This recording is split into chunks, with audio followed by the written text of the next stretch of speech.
Welcome and settle in. This is not a story of knights or shining castles. This is not a tale of glorious battles or of kings and their golden crowns. Instead, it is a slow journey, a gentle wandering into the quieter, rougher, far more ordinary world that most people of the Middle Ages actually lived. Tonight, as you close your eyes and let your mind drift, I invite you to imagine yourself not as a noble, not as a priest, and not as a warrior. You are a peasant, one among millions, scattered across fields and villages that stretched across medieval Europe. Your life is humble, repetitive, and hard, yet full of small rhythms that tie you to the earth, to the seasons, and to your community. This is what it was like, and why you would not last a day in the shoes of a medieval peasant. You wake with the dawn, not because you want to, but because the sound of roosters echoing across the village and the dim light slipping through cracks in your wooden shutters give you no choice. The air inside your hut is heavy with the smell of damp earth, smoke from last night's fire, and the faint sour tang of straw bedding that has not been changed in weeks. You stretch, and your body is already sore before the day even begins. Your muscles ache from yesterday's work, and the day ahead promises nothing less. You are a farmer, or perhaps a shepherd, or a woodcutter.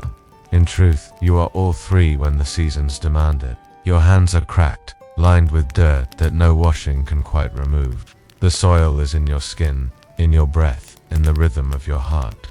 Stepping outside, the cold morning mist clings to your woolen tunic, coarse and itchy against your skin. The ground beneath your bare or leather-wrapped feet is uneven, muddy, and littered with stones. If it is spring, you will spend your day turning the soil with a heavy wooden plow, pulled by oxen that lumber slowly forward. If it is summer, you will swing a sickle through tall grass, your back bent, the sun beating down. If it is autumn, the harvest consumes you, endless hours of gathering grain, threshing it, storing it, hoping that it will be enough to survive the winter. Winter itself is its own burden. The fields lie empty, but your stomach does not. You rise not to farm, but to chop wood, to mend fences, to tend the animals that huddle for warmth in barns beside you. Hunger bites harder in these months, and sometimes the stew pot holds little more than a watery mixture of cabbage, beans, and whatever scraps could be spared. The bread you eat is dark, heavy, and coarse. It is made from rye, barley, or oats, sometimes mixed with whatever husks and fillers can stretch the dough further. White bread exists, but only for the wealthy. For you, bread is survival, and it is rarely enough. On good days you might add cheese, thick and sour, or a bit of salted pork fat, saved from last season's slaughter. On lean days, your bread might be flavored with nothing but salt, or dipped in thin broth. Meat is rare, almost a festival food. Chickens are too valuable for their eggs to kill often. Pigs are raised but only slaughtered in late autumn, when the cold air can preserve the meat. Even then, the best cuts go to your lord. You are left with what remains, intestines, blood, and scraps, turned into sausages or puddings. These are not delicacies, but necessities, eaten quickly before they spoil. And always, there is ale, weak low in alcohol, brewed in every household. It is safer than water, which may carry sickness. You drink it in the morning, at midday, and at night. Children drink it too, because there is no alternative. Its taste is sour, grainy, sometimes smoky from the malt, and always present, as much a part of your life as bread. Yet hunger never leaves. Even in good harvest years, there is the fear of shortage. A late frost, a summer storm, or a swarm of pests can destroy the fields, and then the long shadow of famine falls. You stretch meals thinner. You mix acorns or chestnuts into your flour. You go to bed with your stomach empty, night after night, knowing that tomorrow you will rise and labor still. Your home is a small hut, built of wattle and daub, woven sticks plastered with mud and dung, with a thatched roof of straw. Inside, the air is dim and smoky. A fire burns in the center, its smoke seeping through a hole in the roof, coating the rafters black. The walls are rough. The floor is dirt, sometimes strewn with rushes or straw to soften the ground. You share this space with your family, a spouse, children, perhaps an elderly parent.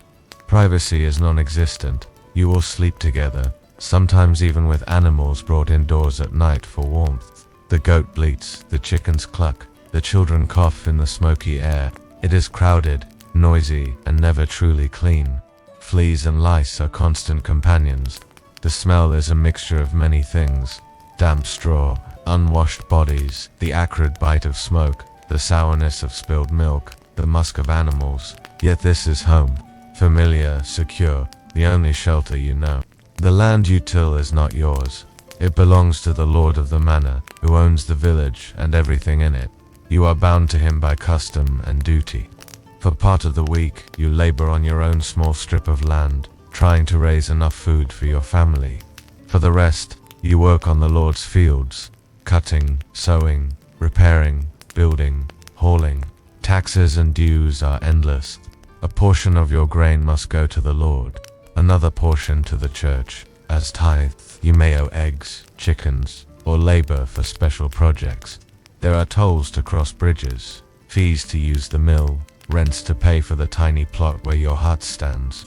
You are never free of obligation, never free of someone else's claim on your toil. If you fail, punishment follows: fines, loss of land, public humiliation, or worse. The law is not written in your favor, and justice belongs to those who can afford it. Illness is common. Fevers sweep through the village, carried by water, by animals, by the simple closeness of people living together. Children die young, often before their 5th birthday. Women face danger in childbirth. Men are broken by years of labor, their backs bent, their joints swollen. There are remedies, herbs gathered from the woods, charms whispered by old women, prayers offered at the church altar. But medicine, as you know it today, does not exist. A cut can fester into death. A cough can linger until it takes you in the night. And when plague comes, as it sometimes does, there is little to be done but wait and bury the dead. Yet for all its hardships, life is not without meaning. The church bell marks the hours, the days, the seasons. Festivals bring brief relief. Christmas, Easter, harvest celebrations, saints' days. These are times of gathering, feasting, singing, and prayer. In their rhythm, you find some measure of comfort. You believe deeply, not because you have choice, but because faith surrounds you. The church teaches that suffering is the path to heaven, that labor is holy, that patience is rewarded beyond this world. It does not ease the pain of hunger, but it gives it shape, a reason, a promise that tomorrow, if not in this life, then in the next will be better. And so the days repeat, dawn to dusk, plough to harvest, hunger to fullness, and back to hunger again. Smoke-filled huts, fields that never rest, duties that never end. This was the life of a medieval peasant. Not glamorous, not legendary, but real. It was why you would not last a day in their shoes. But it was also the foundation upon which kingdoms were built, castles were raised, and legends were born. Without the peasant, there would be no lords, no knights, no kings.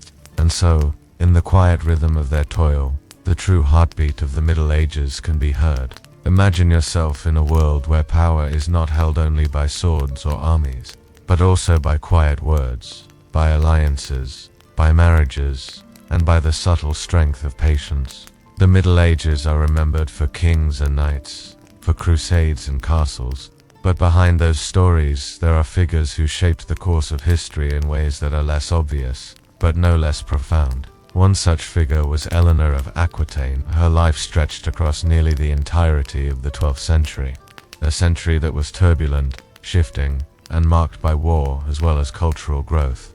Her story is long, complex, and filled with quiet determination. Tonight, we will wander through her world at a gentle pace, moving slowly through the years, allowing each detail to unfold as though it were a soft layer of cloth being carefully unwrapped. Eleanor was born around the year 1122 in the Great Duchy of Aquitaine in what is now southwestern France. This land was rich, fertile, and culturally vibrant, known for its troubadours, its courts of poetry, its fertile fields, and its bustling towns. From the moment of her birth, Eleanor was no ordinary child. She was the heir to one of the largest and most independent territories in Europe, a duchy that stretched from the Loire River down to the Pyrenees. Unlike many noblewomen of her age, Eleanor was not destined merely to be a pawn in the marriage politics of greater powers. She was a duchess in her own right, a ruler from the moment her father passed away. Imagine yourself standing in the halls of her childhood home, tapestries hanging on the walls, the smell of burning wood from the great hearth, the murmur of servants moving quietly through the corridors. Even as a girl, Eleanor would have known that her life carried a weight far greater than most. When her father, William X, died in 1137, Eleanor was still only a teenager, yet with his death, the Duchy of Aquitaine passed to her. Within weeks she was married to Louis, the son of the French king. By this marriage she became Queen of France at the age of 15. Imagine the strangeness of that sudden shift. One day she is the young Duchess of her homeland, surrounded by familiar accents, familiar landscapes, familiar songs. The next, she is Queen Consort of France, bound to a quiet, deeply religious man whose temperament was so different from her own. Louis had not been raised to rule, he had been raised to serve the church. Fate had made him king, and Eleanor his queen. Their union was troubled from the start. Eleanor was spirited, intelligent, and independent. She loved music, poetry, and the culture of her homeland. Louis, by contrast, was solemn, pious, and often indecisive. Their temperaments clashed, and so did their visions of life. For years, Eleanor followed Louis through the formalities of royal life, accompanying him as queen, but always feeling the weight of dissatisfaction.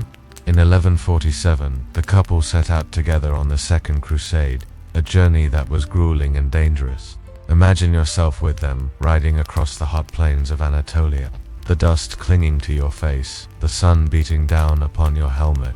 The crusade was a disaster. Armies suffered hunger, disease, and disorganization. Eleanor herself traveled with her own retinue of knights from Aquitaine, her banner fluttering above them. Chroniclers tell stories of her taking a role far more active than most queens would, even leading her vassals in person. Yet the hardships of the campaign, and the strain it placed upon her already fragile marriage, deepened the divide between Eleanor and Louis. Eventually, after years of frustration, their union was annulled. The official reason was consanguinity, that they were too closely related by blood, but the truth was simpler. They were incompatible, and no longer wished to be bound. Eleanor, at still a relatively young age, returned to her lands, and it was here that her story turned in a new direction, one that would alter the history of England and France alike. Not long after, she married Henry, Duke of Normandy, who within 2 years became King Henry II of England. By this union, Eleanor carried her vast lands of Aquitaine into the Angevin Empire, an empire that stretched from Scotland to the Pyrenees, making Henry one of the most powerful monarchs of his age. Imagine again the shift. Eleanor was now Queen of England, consort to a king who was vigorous, ambitious, and full of restless energy. Henry was unlike Louis in nearly every respect. He was bold, driven, often harsh, but effective. Their marriage was fruitful, producing many children, including the future kings Richard the Lionheart and John. For a time, Eleanor stood beside Henry as partner and queen.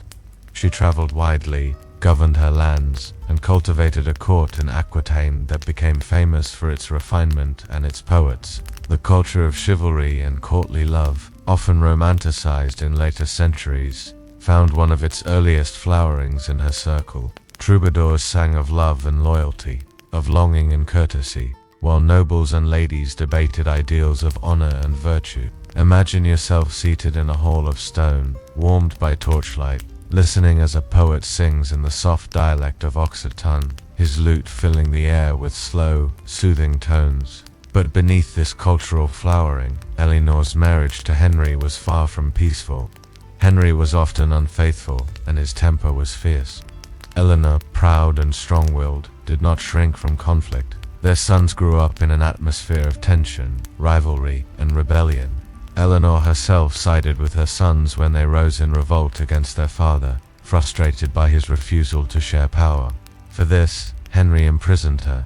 Imagine the long, slow days of confinement, the hours stretching endlessly, the world outside moving on without her. For nearly 16 years, Eleanor lived under guard, her freedom curtailed, Her role diminished, yet she endured.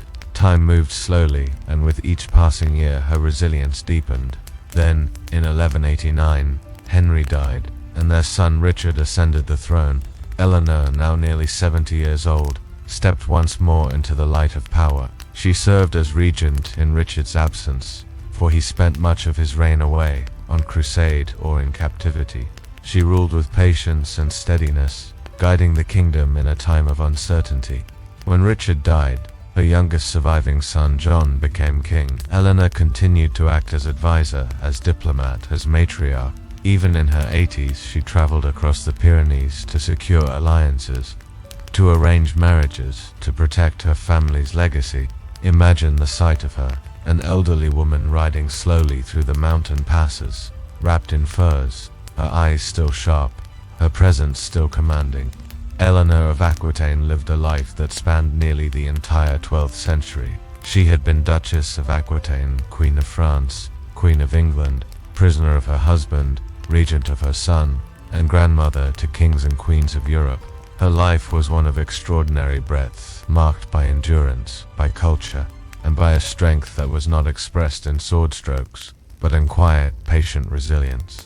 As you drift through this story, notice how her life was shaped by contrasts. As a young woman, she was vibrant, outspoken, and filled with energy. As a queen, she was both celebrated and constrained. As a prisoner, she was silenced, but not broken. As an old woman, she was steady, enduring, a figure of calm authority in a world of restless men. Through it all, she was never merely passive, never merely background. She was always a presence, a force, sometimes hidden, sometimes in plain sight, but always shaping the course of history.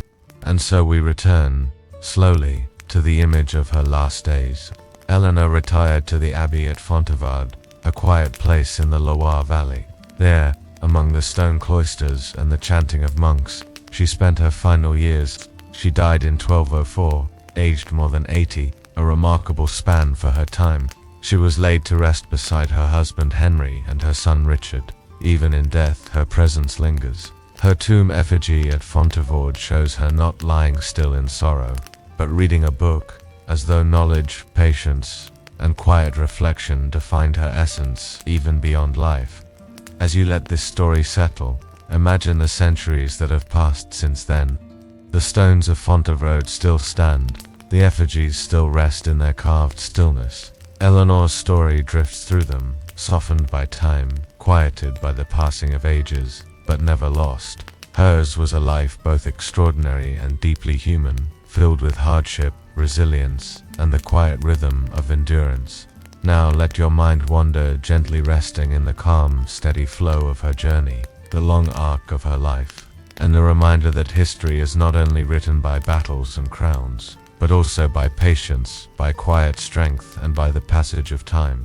Imagine yourself in a quiet village centuries ago, where the rhythm of life is bound to the fields, the church, and the steady cycle of seasons. You rise each morning to the same routine, but when illness comes, the order of life breaks. In the Middle Ages, sickness was a constant shadow. It crept into huts and palaces alike, ignoring rank, ignoring wealth, touching every household in turn. Yet in that world, there was no hospital as you know it, no antibiotics, no neat bottles of medicine. Instead, there was mystery, faith, herbs, and rituals, woven together in a fragile web of hope and belief. This was the world of medieval medicine, a world where cures were as uncertain as the illnesses themselves. Picture yourself entering the small, smoky interior of a village hut. A child coughs in the corner, his cheeks flushed, his breath uneven. The parents hover with worry, but there is little they can do. They might brew a tea from sage or thyme, hoping its warmth will ease the lungs. They might place a charm beneath the pillow, a tiny scrap of parchment with a prayer written upon it. They might call for the village healer, an old woman with baskets of dried herbs, her knowledge passed down through memory rather than books. She arrives with slow steps, her eyes knowing, her hands steady. She ties bundles of rosemary to hang from the rafters, to cleanse the air. She brews a drink from honey and garlic, its taste strong, its effect uncertain. Yet there is comfort in her presence, in the rhythm of her preparations, in the sense that something, at least, is being done. For most medieval people, the causes of illness were hidden and mysterious. Some believed that disease was a punishment from God, a consequence of sin, a trial to be endured with patience and prayer. Others spoke of bad air, the miasma rising from swamps or stagnant water.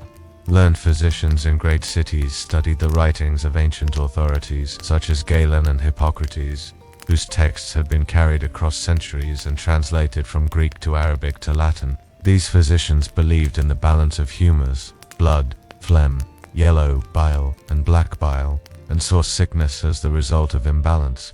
Imagine lying in bed, fever burning through your body, while a physician in long robes and a fur-trimmed hood explains to your family that your humors are disturbed. He prescribes bloodletting to drain the excess. A vein is opened, the blood flows into a basin, and the physician watches carefully, deciding when enough has been taken. Or he may apply leeches, letting the small creatures draw away what he believes is harmful. He may recommend certain foods, cool and moist to counteract heat, or hot and dry to combat cold. Each prescription reflects a system of logic, a way of making sense of suffering in a world where the true causes were invisible. Alongside the physicians were the apothecaries, men who kept jars of powders, dried roots, and oils. Their shops smelled of spices, of ground pepper, of frankincense, of vinegar. They would mix remedies, some drawn from genuine medicinal plants, others from superstition. You might leave with a pouch of dried lavender, a vial of camphor, or a concoction of ground pearls and gold leaf, reserved for the wealthy. The remedies were as much about reassurance as about cure. To hold something in your hand, to swallow something bitter, was to feel that action had been taken. The monasteries also played a role. In their cloisters, monks copied medical texts and tended herb gardens. Rows of plants grew in ordered beds, mint for stomach aches, sage for strength, fennel for digestion, poppy for pain. In the infirmary, the sick were cared for with broths and prayers. The monks saw no contradiction between tending the body and tending the soul. To them, healing was a form of charity, an extension of their devotion. The sound of chanting echoed through the stone halls, mingling with the rustle of herbs and mortar and pestle. Yet for all these efforts, much of medieval medicine remained uncertain, and many practices seem strange to us now. Amulets were worn against the plague, powdered toads were prescribed for fevers. Astrology guided treatments, as physicians looked to the stars to decide when to bleed a patient, when to administer a potion, when to expect recovery. The sky was seen as a map of hidden influences, and the movements of planets were thought to shape the health of the body. Imagine a physician bent over a chart of the heavens, candlelight flickering on the parchment, while the patient lies waiting in the next room. Superstition was not limited to the learned. In villages, charms were whispered, spells were muttered, and objects were placed in doorways to keep illness away. Garlic was hung in windows, iron nails driven into thresholds, crosses carved into doorframes.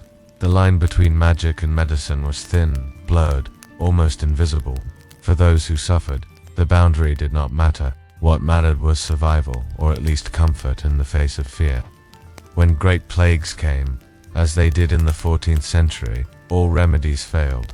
The Black Death swept through towns and villages, leaving devastation in its path. Physicians wore beaked masks filled with herbs, hoping to ward off the foul air. People prayed, people fled, people sought answers in every corner of knowledge and belief. The sense of helplessness was overwhelming, and yet, even then, life went on. The fields were tilled, the bread was baked, the bells were rung for the dead and for the living. Imagine now walking through a medieval marketplace. Stalls are crowded, voices rise and fall, and amidst the noise you see a man selling small vials of liquid, claiming they will protect against sickness. Another offers relics, a fragment of a saint's bone, a scrap of cloth said to have touched a holy shrine. People buy them not because they are certain they will work, but because the alternative to do nothing is unbearable. In the face of illness, even a sliver of hope is precious. And yet, amid all this mystery, some truths were hidden in plain sight. Honey has antibacterial properties. Garlic can fight infection. Willow bark eases pain, for it contains the precursor to aspirin. These remedies, discovered by observation and tradition, passed down from generation to generation, carried real effectiveness. Though no one knew the chemistry behind them, they were part of a long, slow accumulation of knowledge, the kind of knowledge that would eventually, centuries later, blossom into modern medicine. The experience of being ill in the Middle Ages was not only physical, it was also deeply social and spiritual. The sick were not always isolated.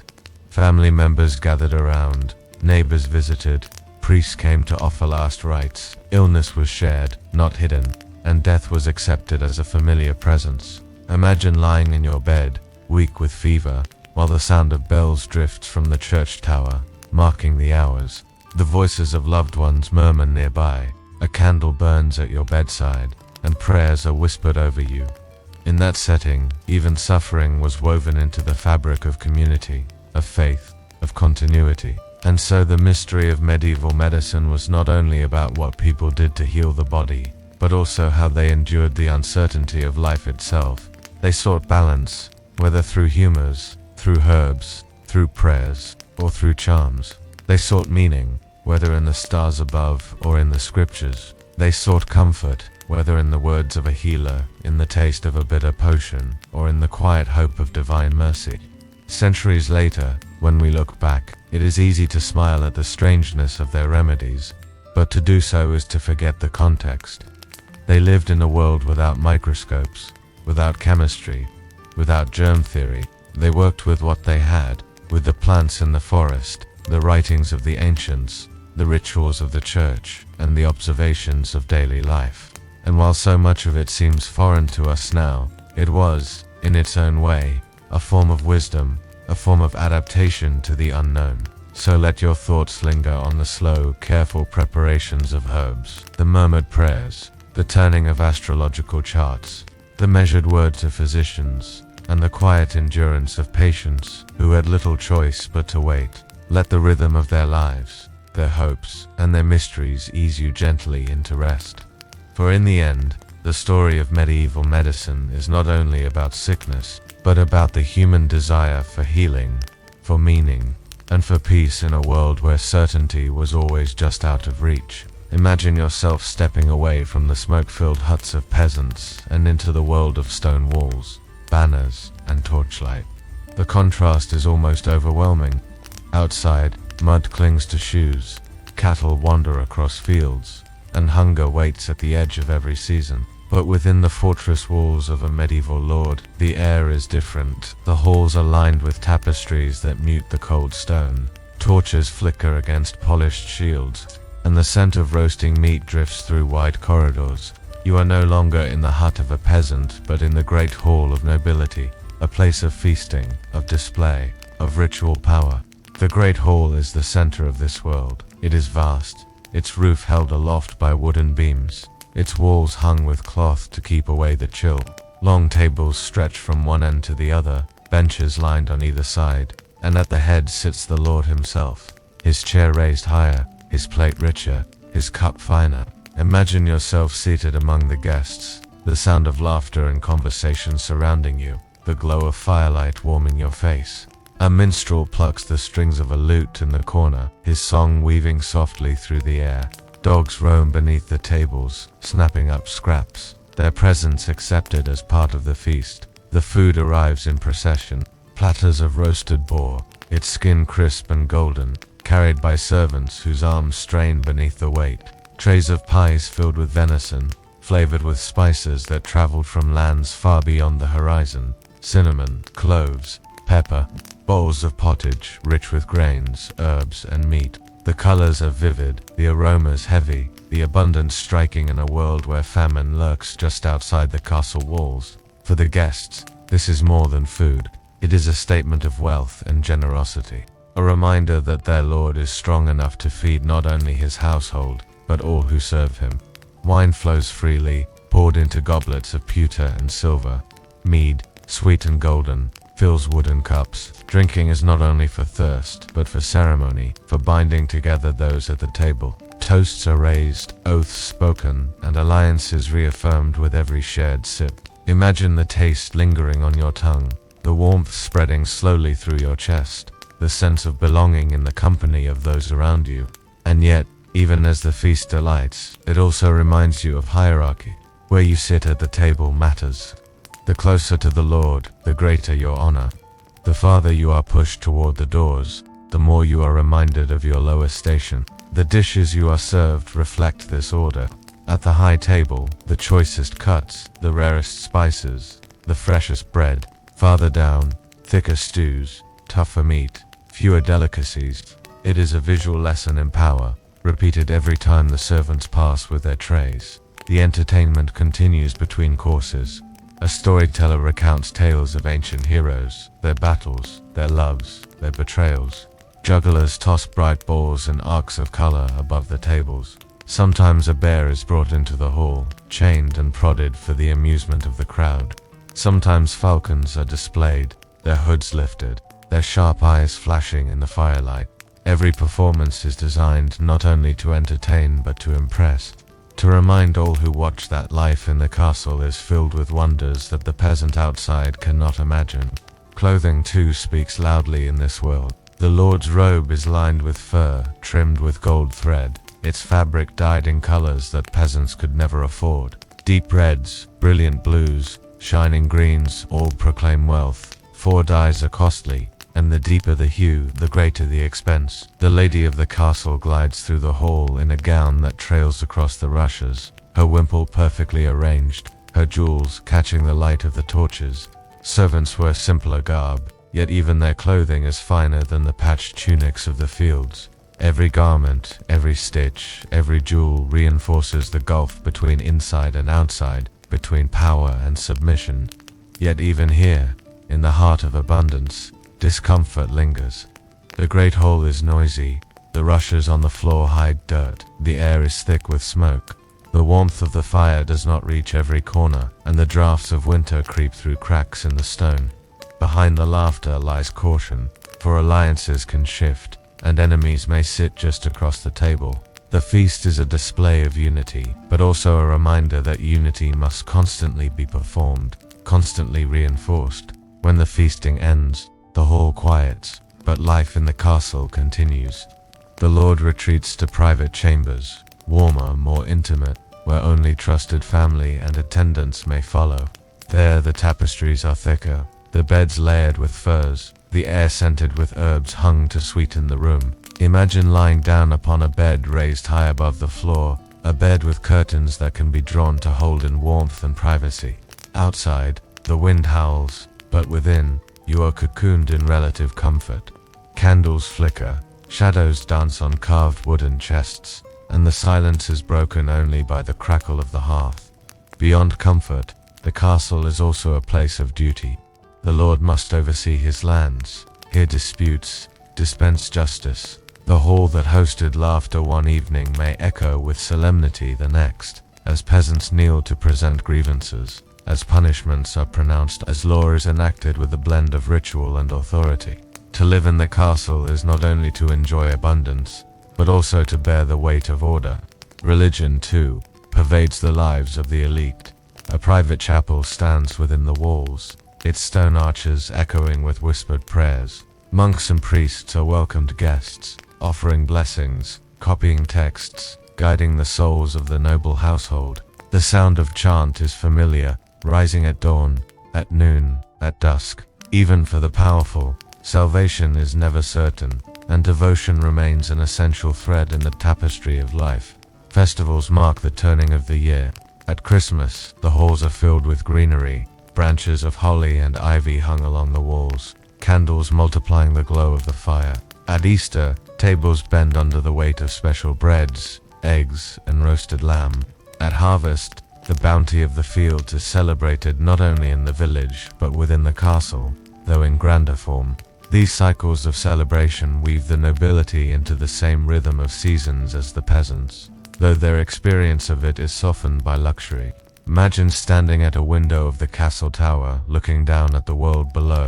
The village huts cluster close, their thatched roofs small and fragile. Beyond them, fields stretch out, plowed in neat strips, dotted with figures bent in labor. From this height, the difference between those who toil and those who command is visible, stark, unavoidable, and yet both depend on one another.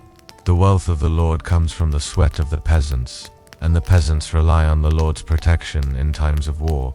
The bond is unequal but necessary, a tension woven through every feast, every festival, every day of medieval life. Night settles slowly in the castle. Torches are extinguished one by one, leaving corridors in shadow. The dogs curl near the hearth. The servants retreat to their quarters. The great hall lies silent, its tables empty, its rushes scattered. In the silence, you can almost hear the heartbeat of the stone itself, the slow endurance of walls built to last generations. Outside, the world is dark and uncertain, but inside, the castle breathes with its own rhythm, its own rituals of comfort and power. And so the life of the nobility, though far removed from the struggles of the peasant, is not without its own weight. It is a life of display, of hierarchy, of constant performance. Every feast, every robe, every jewel, every prayer is part of a larger story. The story of status, of duty, of survival in a world that demanded endurance from every class, though in vastly different ways. As you drift with these images, let the glow of the torches fade slowly in your mind. Let the laughter of the hall echo softly into silence. Let the flicker of candlelight settle into calm darkness.